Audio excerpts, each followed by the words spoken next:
Welcome to News with a View, a Fat Cat production. This is February 23rd, 2025, episode 37. And today we are going to take a look at news about the news media. A lot of it buzzing around today. The big news, happy news for conservatives everywhere. Joy Reid of MSNBC and Alex Wagner, they're kind of gone. And I think Alice Wagner's going to be a contributor to some other thing there, but he's gone. Just pushing his desk closer to the street. Joy Reid, gone after almost 5 years. Her show on MSNBC was, of course, called Read Out. Now she's thrown out.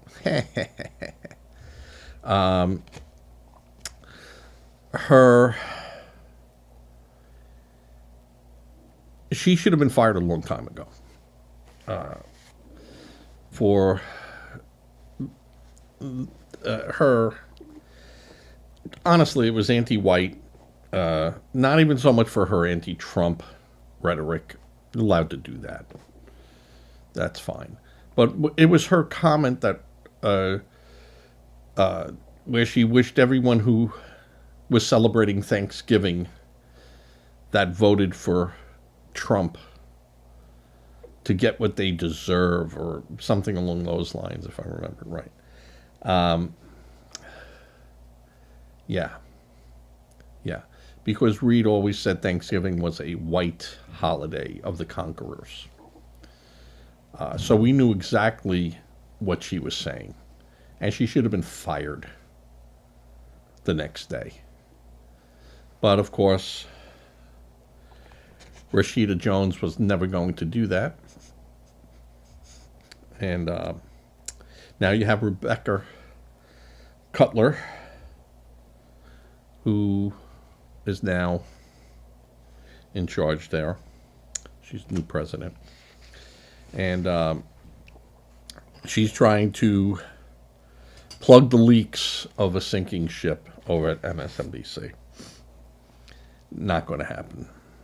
The damage is done, and I do not think CNN will capture back their prior viewers. They might get some new ones, but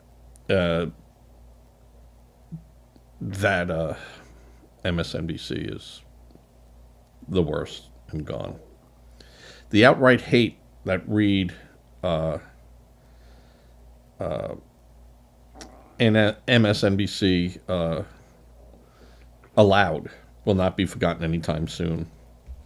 And as I say, as I wrote here, any other major broadcaster would have fired her a long time ago. But we all know why she was not. And anyone that says anything different, you're lying. We know why she stayed and why they didn't fire her.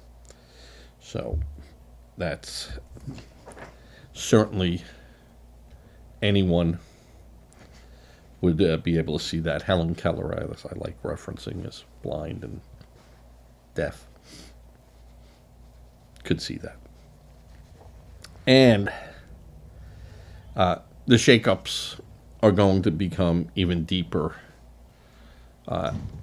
in the next few months.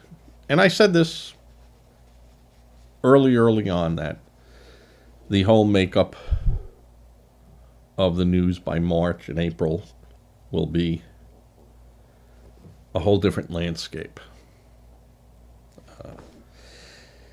And at CBS News, if you can even call that news anymore, things are even worse over there with their rating slump and their lineup. After Norah O'Donnell left her role as lead anchor on the CBS Evening News, she was forced out, folks. And she knew what was being done, so she fixed up her resume a bit and I wish her success. She was always a nice person and pretty much on track, and tried to keep to the news as much as the news would allow the news to be the news. Now, if you don't understand that statement, when you have an agenda by those way up, you have to realize that that agenda then flows downhill. And the news, even though some of those people in the news did not believe what they were reporting on and doing, they still did it. So the new anchors at the show, Evening News, it's more like a magazine show now. It's more like, not even like a 60 minutes or even 48 hours. It's like a TMZ. It's and that's with Maurice Dubois and John Dickerson, and their ratings have just been tumbling week after week after week after week. When I knew that CBS was news, and I watched it, on repeat. I did not watch evening news. I hardly watch Main Street television. But when I was looking over everything with Trump, his first night in the White House, and sitting there at the desk and doing everything, and even the Elon Musk, Trump,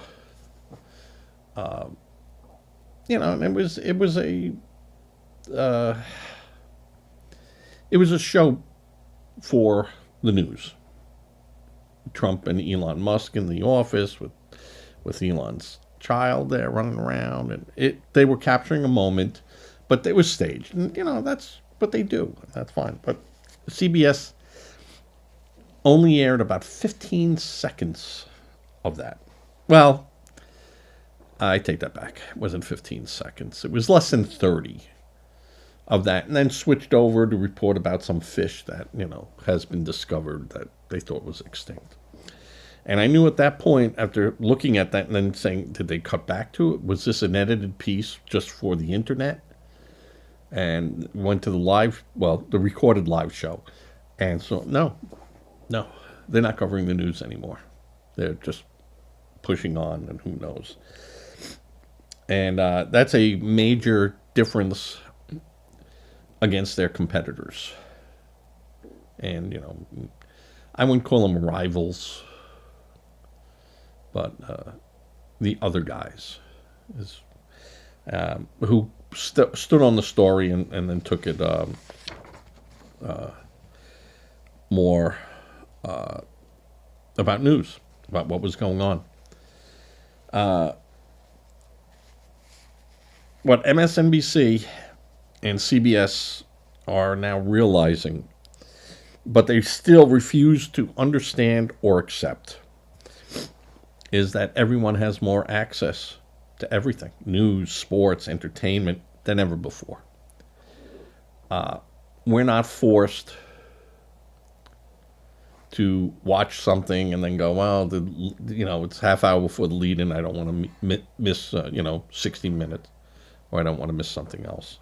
So, but now there's just so much sources out there for the news and entertainment that you don't need a CBS or NBC or ABC. You just don't need them anymore. I don't know. It's, I think they're going the way of the payphone. So, and if you want to report the news, and the news is important, I could always see the news being there. You just got to report on the facts and leave your political agenda away. Let the people decide what their agenda should be, not you. Now, the difference is here that I use facts, and I will take facts. And when the other team has facts that are facts, and they do, how could a Republican dispute that? Just as how can a Democrat try to explain away facts that a Republican has? Just can't be done. At CBS, the 60-minute interview with Harris was a complete disaster. And still, that's going to have repercussions to come. That is a major, major mistake made by CBS. And they've done it before. They've all done it before. And that's why all these networks are being sued and they're making settlements outside. Because we're just not believing the hokum. And there's so many other ways to get to the source that it's hard now for the news to bend it and even try to rewrite it. Almost impossible. And CBS with the Harris interview, that would CBS had done it on their own, I would have said that that's creative content. They can do that. But that allegedly is not the case. Allegedly,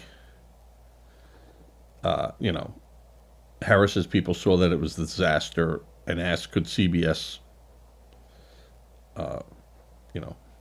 tune it up?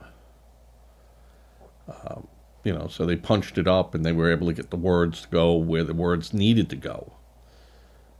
And I believe that she would have said that if she could get out of her word soup. But she couldn't. And, CBS should have just said, hey, we either play the interview as it was taken, or out of respect to you and the candidate, won't air it. We'll just say we decided not to air the interview. And or you have asked us not to show the interview, and we respected that. And we'll show the interview at the end, at the day after the election if we have a winner on either side. But I wouldn't even do that. I would just burn it and go, no, done. Since it didn't air, they didn't have to. They're not forced to put it out on the air. They could have just keeping it off to the side. And, it took about maybe less than 20 years for the Tiffany network to turn into a rusty can just waiting to be tossed into the garbage heap.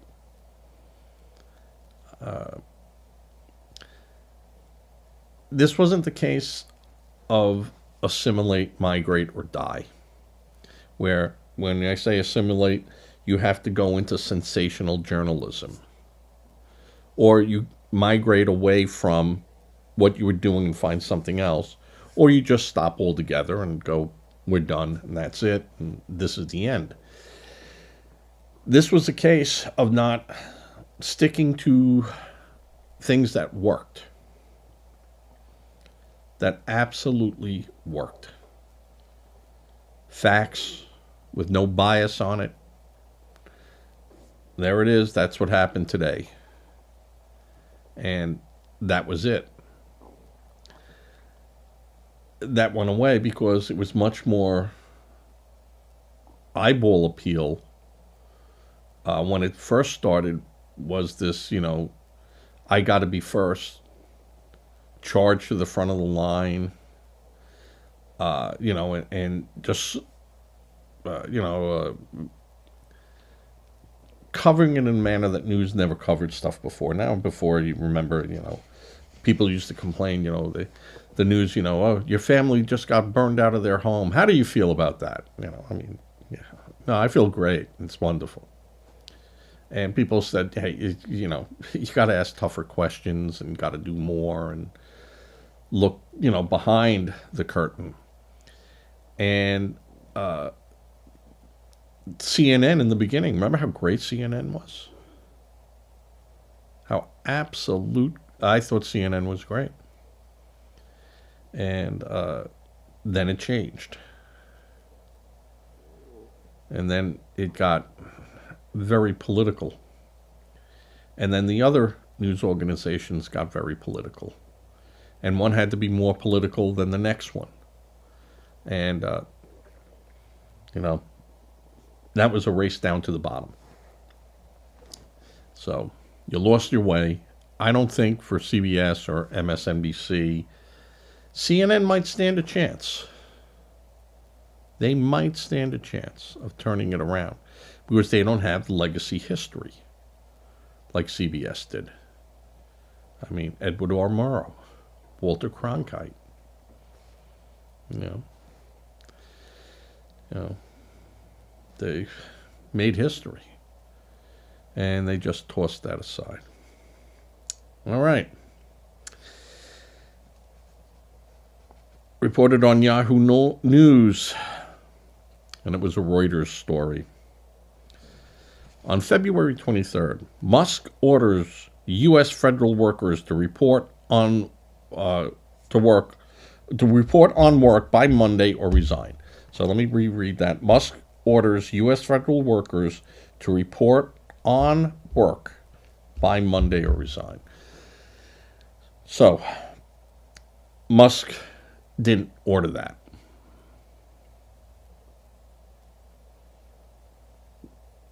It didn't come from the OPM, and only the OPM can do that. He might want to do that, but what Musk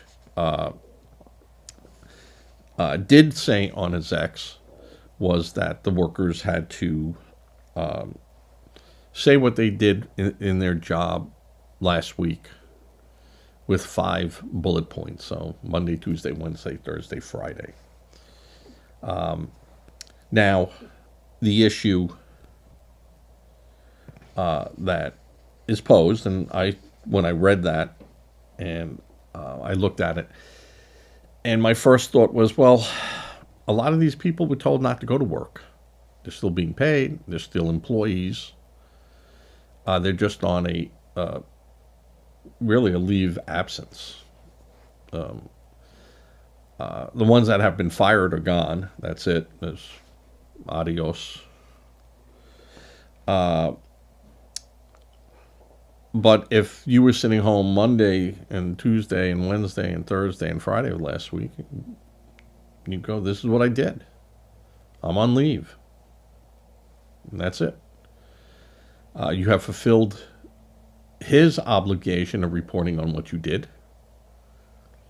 And you responded to his, you responded to the OPM, which did send out a letter.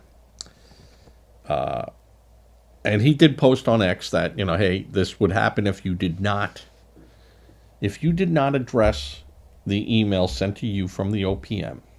And this is where they kind of left that out about the OPM, and they were the ones that sent the email. And if you don't respond to it, we look at that as a resignation. I don't know if that would stand up. You have till Monday afternoon or Monday 11:59 p.m. to answer the email. I don't know if that would hold up, and if that would be in their terms of service in their contract. That's where the union contract really comes into play. And that's a problem. To make that type of statement, I would say, yeah. And since it didn't come from the OPM saying that you had to do this,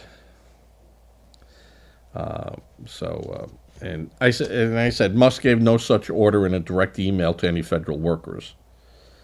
The emails to the federal employees were sent by the office of the OPM, which is the Office of Personnel Management.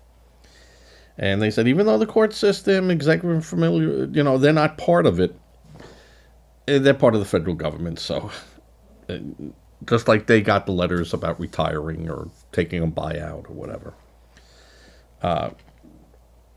Now, the workers at the Consumer Financial Protection Bureau received the email. However, most of the staff has been ordered not to perform any tasks since early this month, creating a conundrum. So, and they said this agency is also under temporary court order not to resume mass firing pending the outcome of legal proceedings.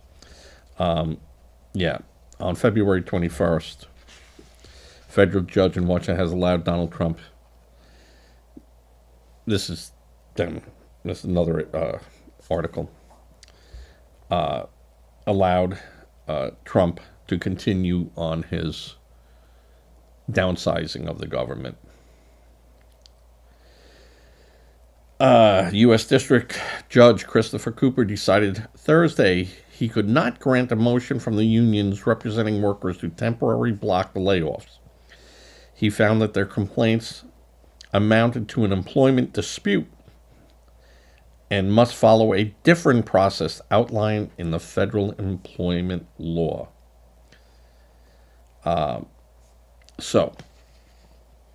Where Yahoo News pushed this out and Reuters pushed this out, they were not 100% accurate on all the play. They put out some stuff that is really contrary.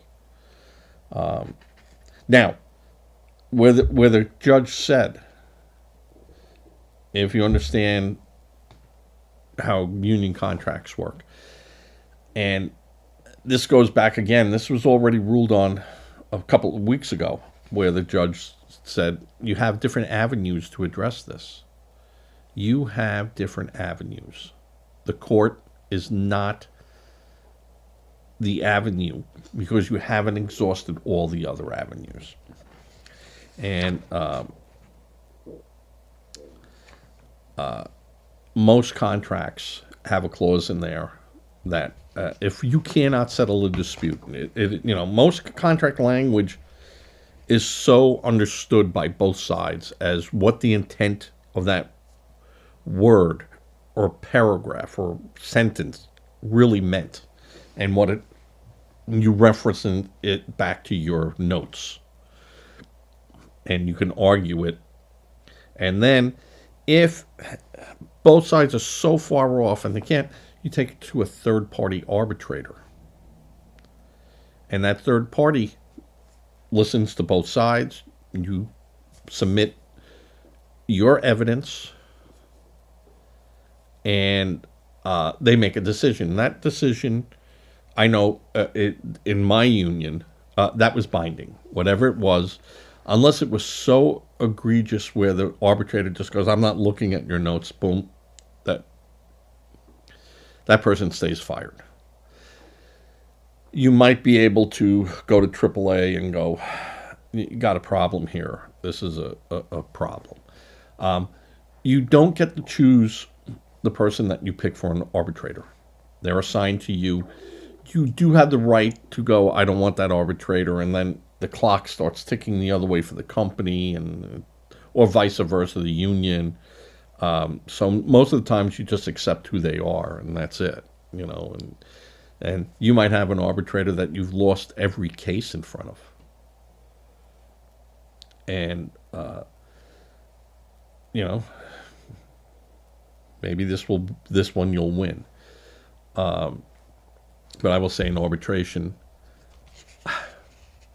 it was very rare we won an arbitration. And most of them weren't over contract language. Most was over an employee, and company policy takes over where the contract doesn't. And, first line or second line in a contract will say you will adhere to company policy. So, except where we have carve-outs for union pay and benefits and vacations and all that stuff. So now,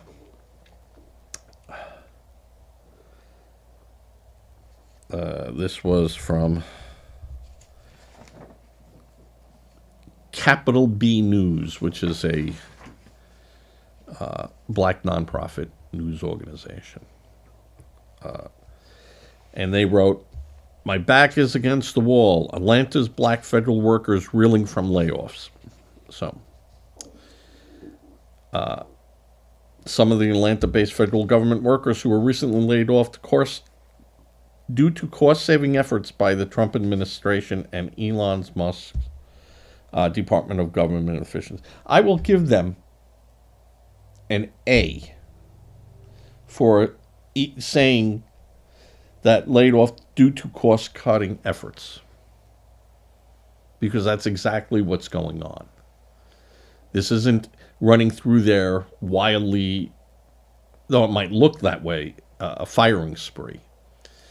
I kind of understand what Trump and Musk are doing, and I've seen this done at companies. It's not the best way to do things. You cut till you hit the bone, and when you hit the bone, you know you're going too far, and then you could always hire people back. That's not good overall for the company, because the people that you do hire back, they might be grateful that they're back, but believe me, they're not the same employees you had. And we used to tell our companies that we would deal with that where we like to think of both of us, meaning the management side on that table and the union side on this table, as being the brain trust to the whole thing, the whole process. And I remember one of our guys going, you don't understand. We, as a whole, could look at this and go, yeah, we could live with this. But now you have 4,000 members back there who look at it and go, oh, I could screw the company 8 ways from Friday on this.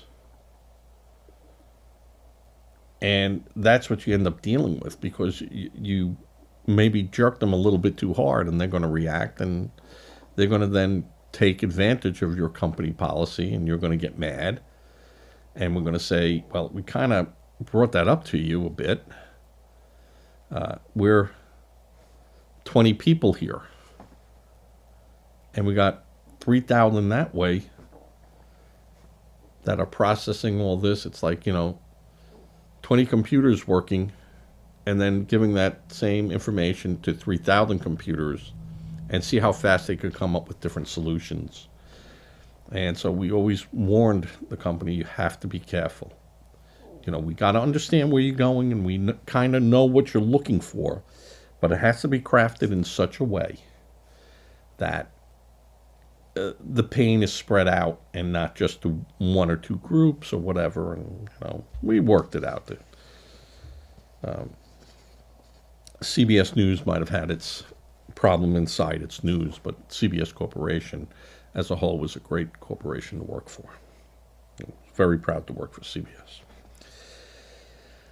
So this Atlanta group of fired, laid off, displaced, have a way you want to call it. They ain't working. People had questions for their union, so the union kind of held a rally, as unions often do. They'll hold a rally, and their representative, the union representative, Yolanda Jacobs, who's the president of Local 2883. 2883. There were questions, do I get any accrued what's called PTO, which is personal time off, which is, if you're not familiar how PTO works, you're given 40, 80, like 120 hours or 130 hours a year and you could use those hours. Mostly the time that I worked, you had to take them in a day, block of 8, and you could go in and use all your time for vacation, all your time for sick, all your time for whatever. It was PTO, personal time off.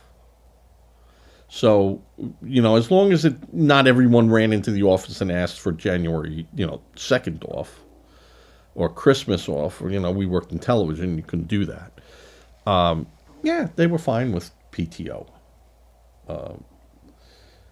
We never had that at CBS. They tried. We looked at it.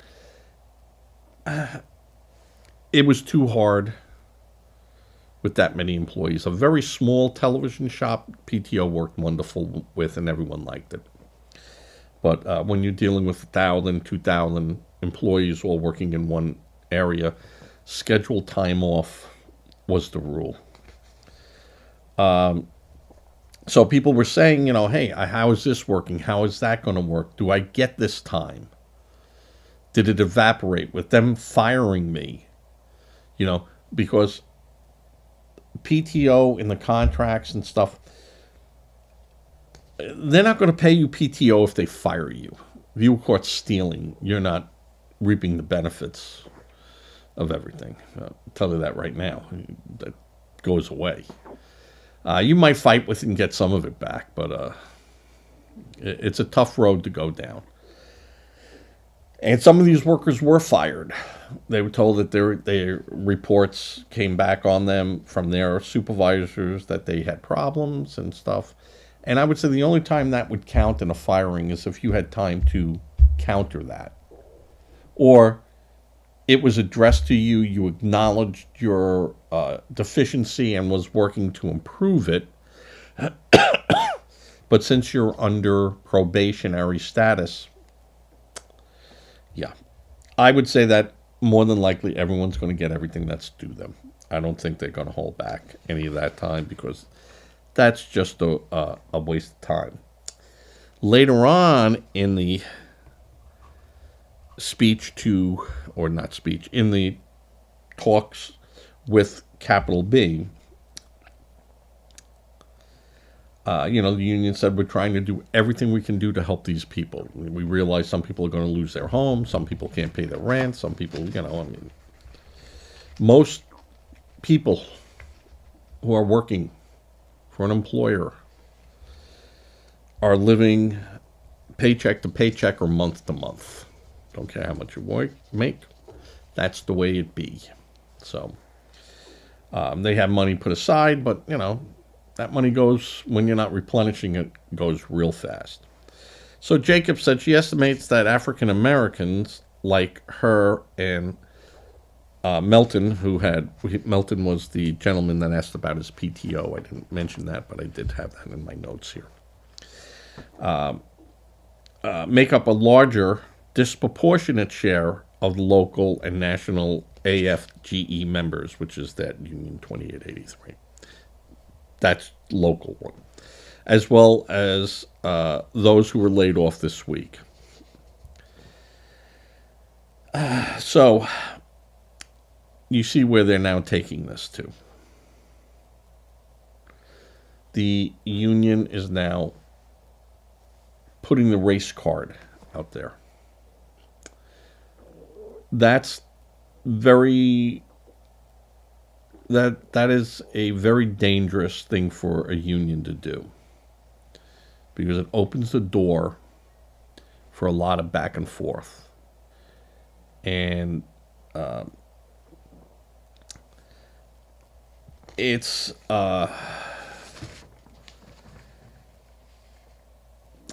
it's a tough place to be for the union, because the union is there to promote the job and protect the job, but not when there's cost cutting. Tough for the union to come in there and tell, in this case, the company, you can't cost cut. Just saying. Because you're a federal employee isn't a job for life. Not the Supreme Court, folks. It's not that you come with an expiration date, but an expiration date can be applied to you at any time. So, like any job you have, you got the job, you could lose the job. So, what Jacobs then went on to say is that many employees, some employees are fighting to keep their jobs that are still there, are now scrubbing their LinkedIn profiles of any mention of diversity, equity, or inclusion initiative participation. Since Trump is using DEI as a focal point, and Jacobs then said, but many black employees who participated in DEI programs were ordered to do so by their superiors. Now, she went on this, the majority of them at the CDC, they didn't volunteer to do that work. The ones that were leading the DEI initiative were at the CDC, and these employees were from the CDC. And the ones that were telling them to go out there and volunteer and do initiatives for DEI, those people telling the black employees to do it were majority of the white management. Now, she exposed the race card, and now she's playing the race card.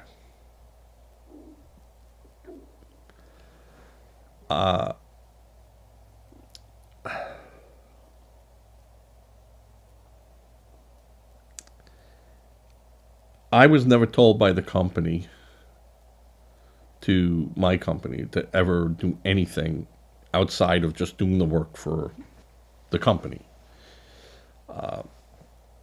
They never interfered or said, hey, we're holding a special meeting. We're going to pay you. You're going to, it's on our dime. Sit here and listen to this, lecture. We had that for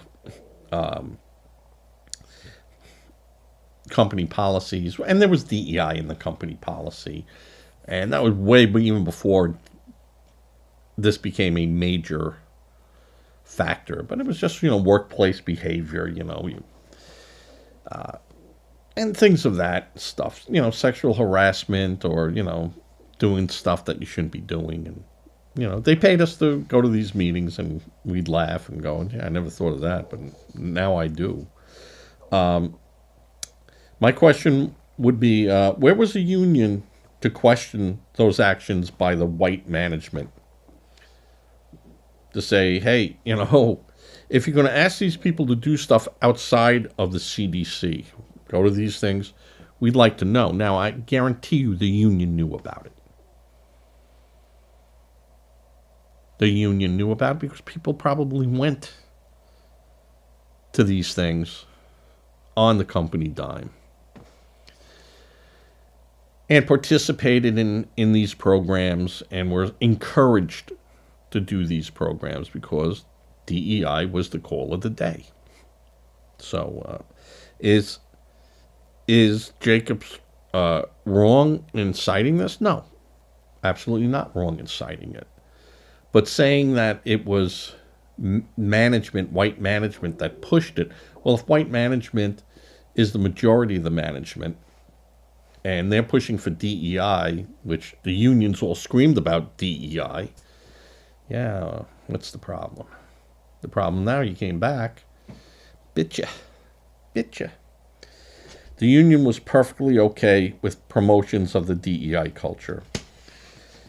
DEI is not the law or regulation, but it was affirmative action in disguise. We all know the truth. So you see in the news how it's being truly, truly slanted. And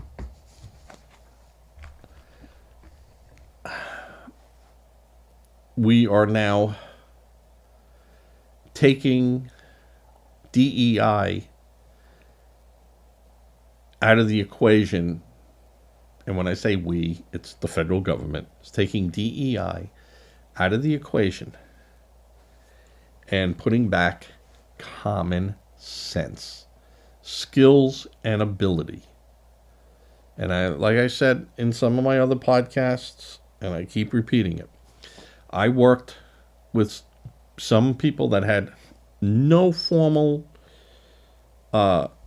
education in the media, in news and coverage of equipment.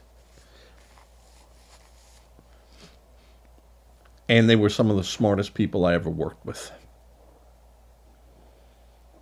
That they probably forgot more than I ever knew.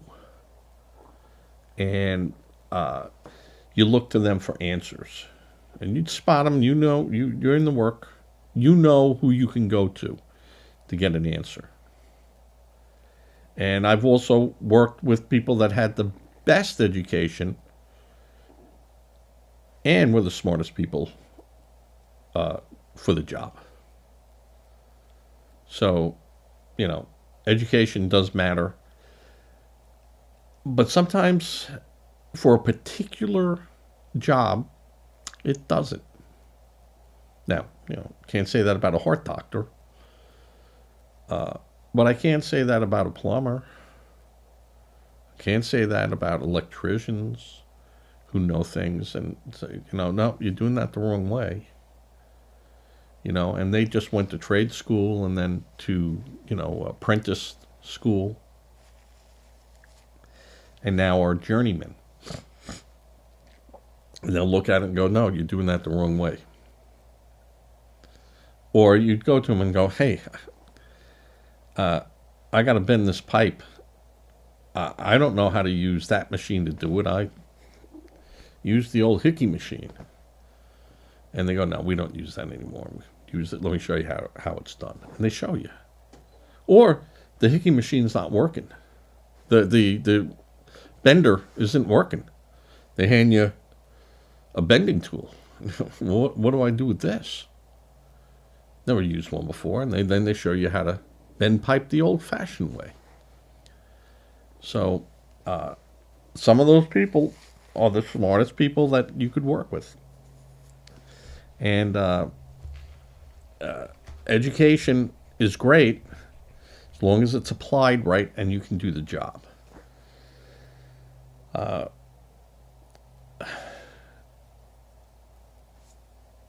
Trump going in there, like I said, cutting to the bone, to me is not the most effective way.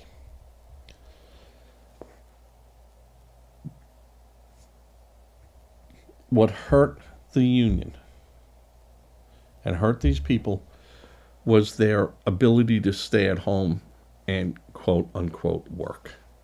And the government kind of functioned without them. What does that tell you? And we used to tell this to union guys that were there, oh, we'll strike. And I go, the last thing you want to do is show this company how they can do your job without you.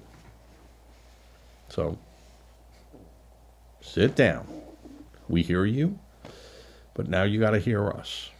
We might be able to tell the time on that clock, but let me tell you how that clock works. And I had to be schooled too. That's the way it works. A lot of these jobs that you're hearing about are people in charge of paper clips, and then there was a person in charge of rubber bands, and there was a person in charge of index cards, then there was a person in charge of manila envelopes. And, to me, that's, that might be the true exaggeration of what the problem of waste in the government is. But waste in the government is inherent. And, we all know there's waste in the government. We know that the glut of the government. And now that someone's coming in and going, it's way too much. And I think Trump wants to cut, 250,000 federal jobs. Now, if you take 250,000 federal jobs at with benefits and time off and everything else off, I'll tell you what that saving is. I should have done this before, and I didn't because I don't like making examples. But I'm going to make an example here. I'm going to say 250,000 times, I'm just going to use that as a base, $55,000.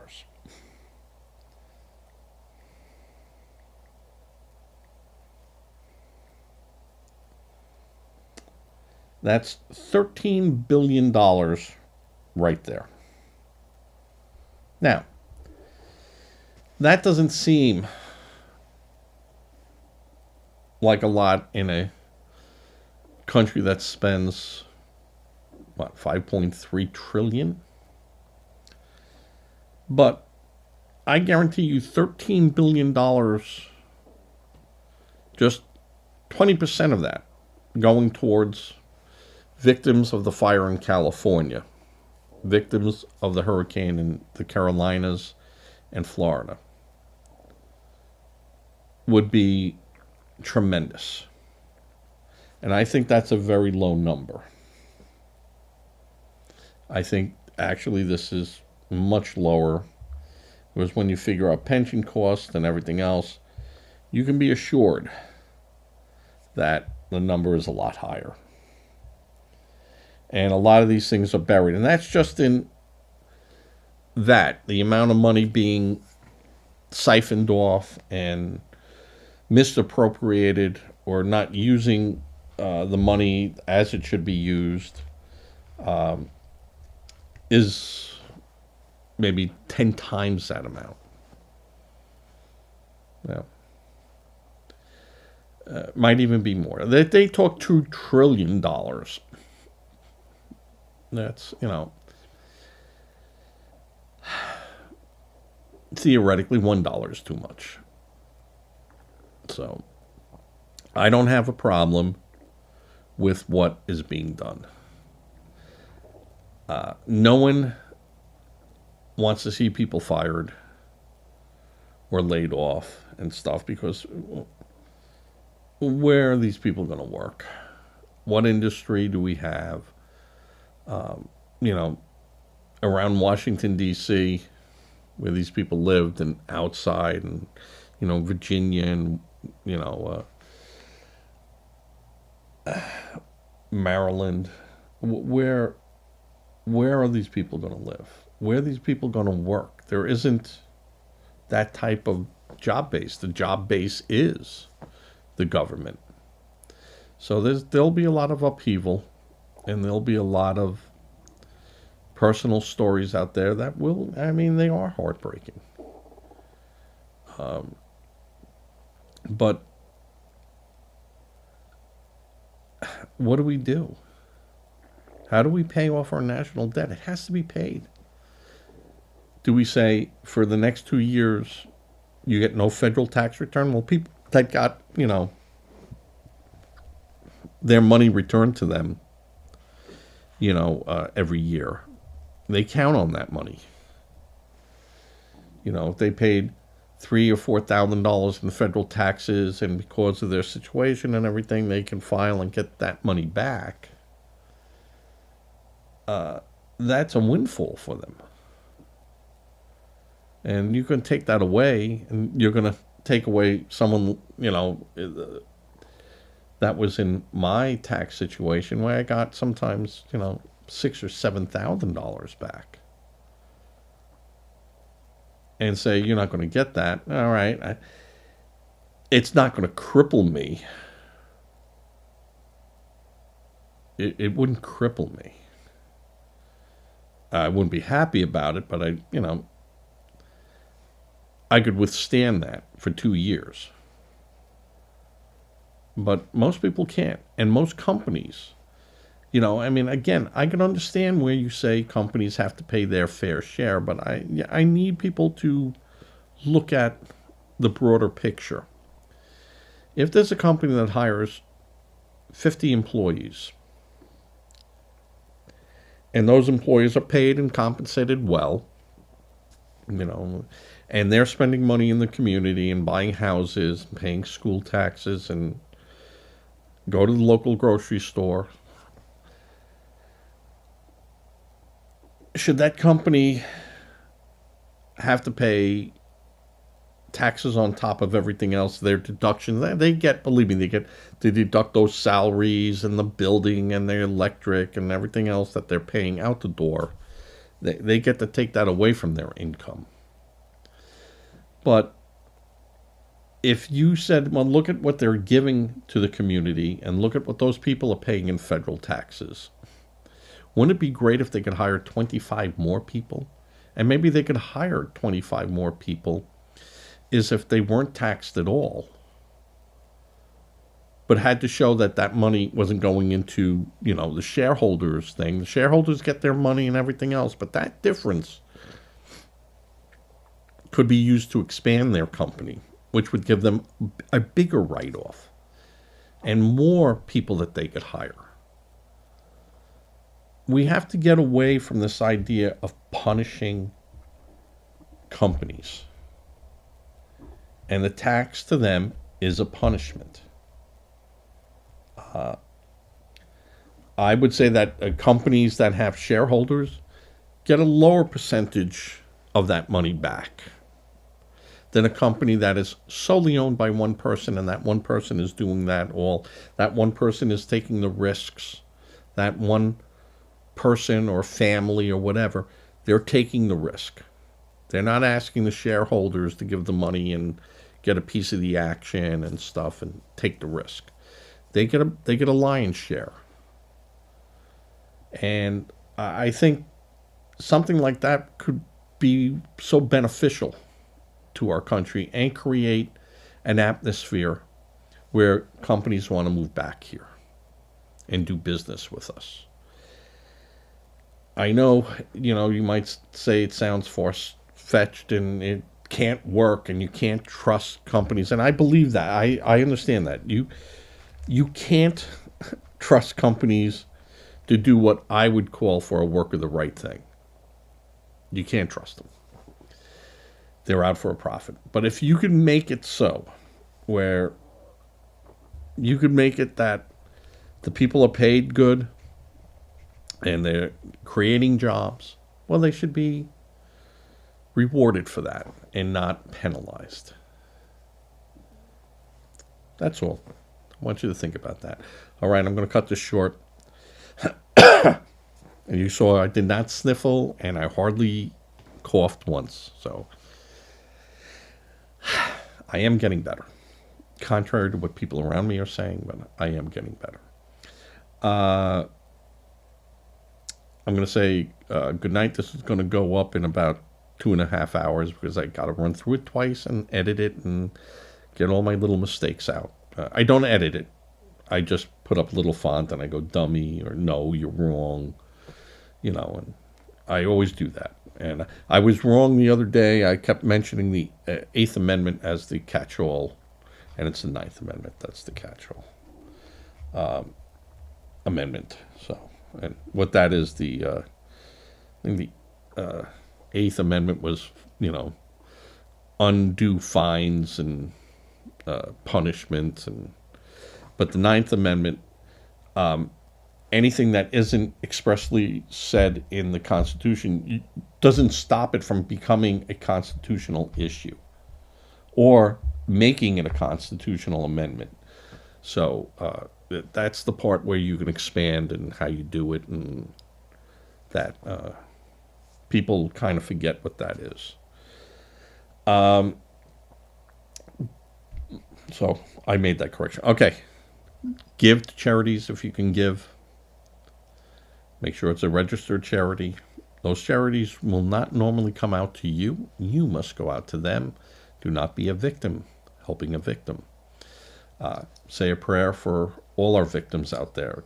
Those victims don't go away.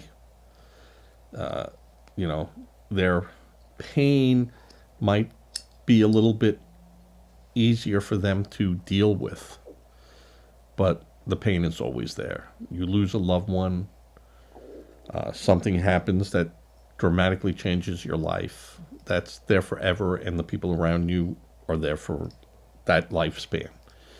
So say a prayer, because things could always be worse. Give when you can. And with that, I'm going to say good night and be well. And you know what I say as I fade to black.